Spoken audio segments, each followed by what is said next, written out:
Adolf Hitler official portrait 1938। अब Germany in office 2 August 1934 30 April 1945 preceded by Paul von Hindenburg as president succeeded by Karl as president chancellor of Germany in office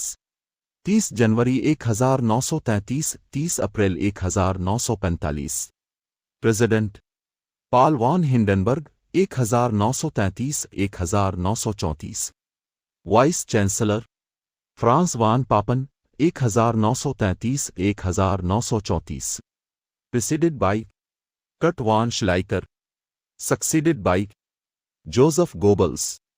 of the Nazi party in office 29 July 1921 30 April 1945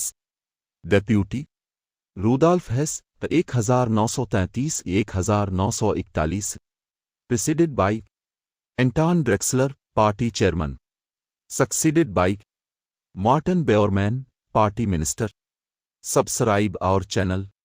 74 for full video.